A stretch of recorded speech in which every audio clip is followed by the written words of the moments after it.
Hi, this is Kris Kepler with Does This Happen to You?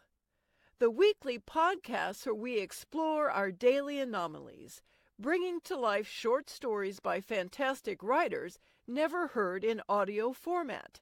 A weekly mini audio book about life and befuddlement just for you. This week we have a story from Stephen M. Tomick, who you'll find on medium.com. And here is The Fixer-Upper. My buddy Phil Ryerson bought an old house with the intention of fixing it up one day. He told me he had a vision and a dream. The problem is that he was broke as a joke and never had enough money to do anything he had planned. He lived from week to week and paycheck to paycheck and subsisted on Taco Bell breakfast burritos more than he was willing to admit. His plans for the house were essentially modest in scope. He wanted to redo the kitchen and upgrade the bathroom. The living room had a carpet that looked like it was from 1977 and didn't match well with a 55-inch flat-screen TV. The yard was an overgrown jungle littered with desiccated piles of dog crap that would turn to dust the moment anyone stepped on them. The basement was furnished with a semi-stocked bar and a fold-out table with metal fold-out chairs for when me and some of our friends came by to play poker or spades.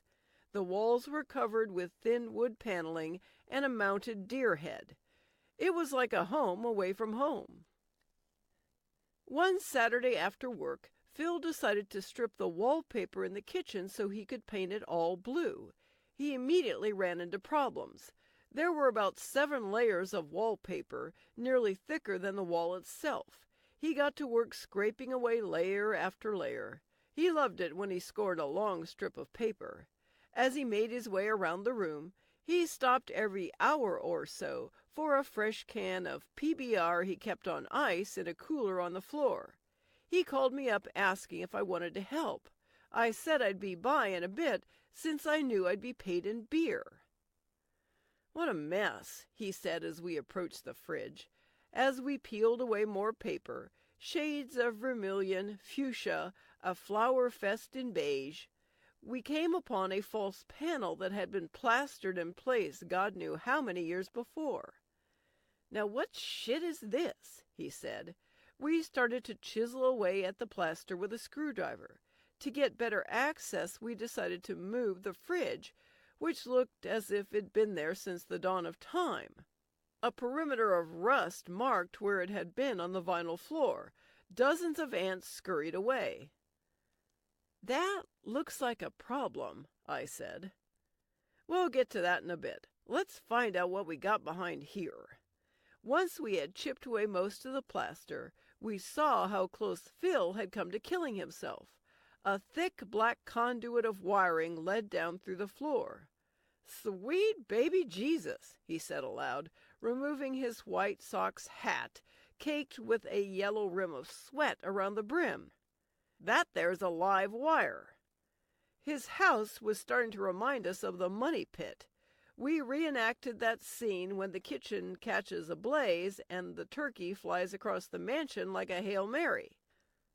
"Looks like we're going to have to replace this wall. Let's move the fridge back for now. I don't feel like messing with that."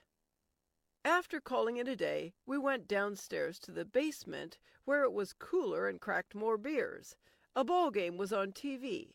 I sat on the futon while Phil kicked back in an old pleather recliner that looked like a dog had had for a snack. He called his dad to complain that he had bought a lemon. After he hung up, a loud splintering groan came from above, shaking the foundation of the house. "Oh, what now?" he moaned. He started to get up from his chair. "You can stay put," I offered, jumping to my feet. "I'll go check it out." I bounded up the wooden stairs 2 at a time to the kitchen. "Ya see anything?" Phil called. I took a quick look around for anything amiss. "All clear up here," I yelled. At that, the fridge crashed through the floor. "Phil!" I peered down through the gaping hole, expecting the worst. Phil stood beside the crumpled fridge that had destroyed his old chair. "You have got to be kidding me," he said, shaking his head with a look of wonderment. At that, we both started to laugh. And then Phil cried. Thanks so much for listening. If you like this story or my podcast, please share and let me know. And if you want to hear multiple stories like this multiple times per week, please become my podcast patron. Just click the link on my Podbean page.